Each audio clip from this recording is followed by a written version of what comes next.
Hi, Hi. welcome back. The 1.3 preview video, or live stream, we don't know which it is now, is tomorrow, and Endfield 1.3 lives up to Enfield's potential game name and has some true potential. While everyone seems to be angry about Enfield's game state lacking a lot of content, including me, but I'm also probably the least angry person because Enfield is great. Hypogryph is either cooking something up or Enfield EOS in 2 weeks. But now let's have a proper gander at what Arknights Endfield 1.3 might have in store for us, from characters to story to endgame content and my hopes for 1.3 as a whole. We will not be talking about leaks because most of the stuff you see online as Endfield leaks is fully false information, and Hypogryph would execute me on the spot if I tried doing so. And instead, luckily, we already got a pretty good preview of Endfield 1.3 in the 1.2 livestream. Those are Mifu, the Fairmood Proxy, and Faust's long-lost vampire brother. Not that Faust, the other Faust.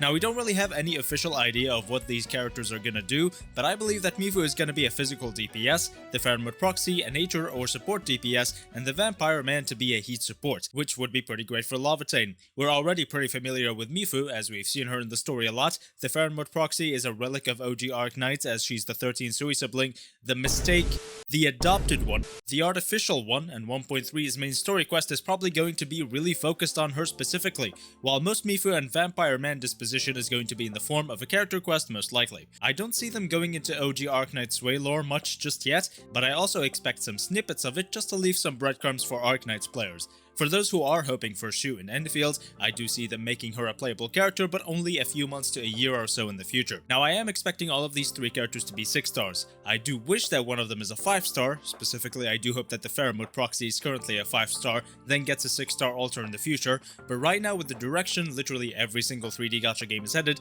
including Enfield so far for whatever reason, all these characters are probably going to be 6 stars. I really hope that's not the case, because we do need more 5 stars and 4 stars. Now, I also do think we'll only ever get 4-star characters every X.0 patch, as in we'll get 2 or 3 for every major region, but for now that's a long ways away.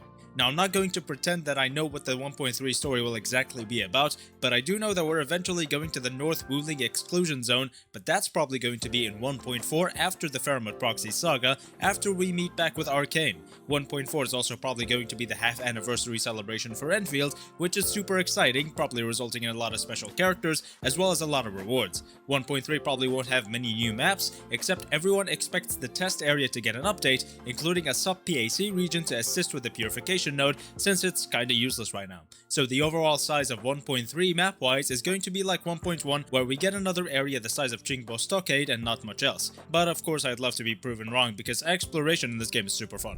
Speaking of a sub-PAC, there might be some more ores coming in 1.3, and I believe we're getting the final major factory update for the Wuling Saga, before we start getting a bunch of smaller sub-PACs and factory events, which will include the final tier of the Wuling batteries and consumables, where we'll use Heavy Shearnite to create them instead of just Zircon. We're also probably getting a new bunch of components for the new characters' gear sets, which will also be made with Heavy Shearnite. The biggest news of 1.3 is going to be the 2 new game modes, Contingency Contract and Double Assault.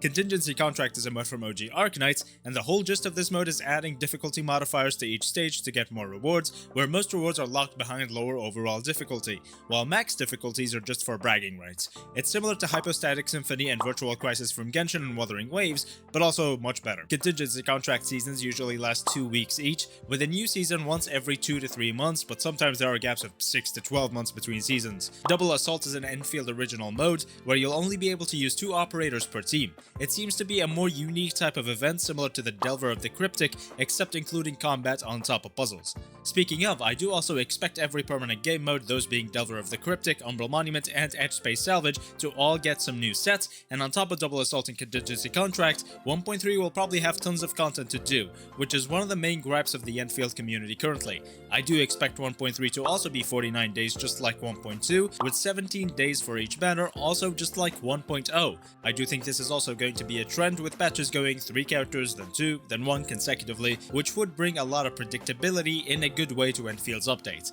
But with all of those combat and exploration modes, I hope Enfield doesn't ignore the factory, because the Palm Top Savior event was one of the best events in Enfield so far, and I do hope that they improve upon it. This type of event definitely needs its own small sub-PAC area and blueprints that are a bit more complex, as well as a few extra ores, perhaps Forges of the Sky, and liquid materials, so that we don't really have to divert our own production lines to create the limited event stuff. That will give a lot of room for for improvement in the events themselves and give players a lot more freedom when creating their factories. And that would be it, not much else to talk about today. Again, these are not leaks because leaks, these are just my predictions and I could be fully incorrect with everything I said today.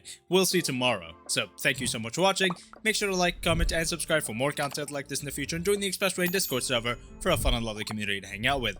Thank you again for watching, and I will see you next time.